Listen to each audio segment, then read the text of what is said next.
Pusat Pemberlanjuan Retail di Kota Palembang disidak oleh Direktorat Reskrim Suspolda Sumsel terkait ketersediaan penjajah beras SPHP Bulog.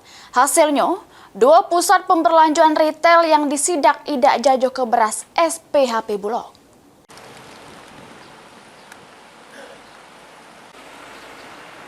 Memastikan ketersediaan stok sama harga beras SPHP Bulog di pasaran, Direktorat Reserse Kriminal Khusus Polda Sumsel mendatangi pusat perbelanjaan di Kota Palembang.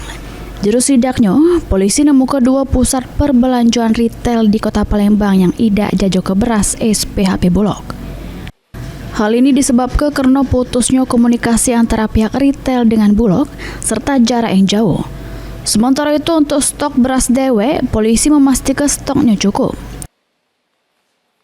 Jadi saya sudah komunikasi dengan pihak Bulog, itu terkait komunikasi pertama antara pihak retail dengan pihak Bulog, menginformasikan bahwa beras tersebut kosong, butuh dan sebagainya itu hubungannya masih sedikit tersendat.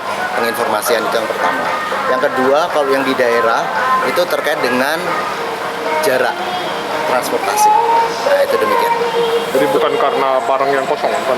Bukan, barang ada, hanya masalah komunikasi dan proses pengiriman ya. Tapi apapun itu akan kita cek keduanya, kita akan konfirmasi karena tugas kami adalah untuk berusaha untuk melancarkan distribusi tersebut dan membuat situasi pangan dan stok beras ini kondusif di daerah. Selain ke pusat perbelanjaan retail, sidak juga dilakukan ke beberapa penjajah di Pasar Palimo. Juru sidaknya, polisi nyempatkan berkomunikasi dengan para penjajah beras untuk mengetahui ketersediaan stok beras SPHP Bulog. Tim Liputan, PAL TV.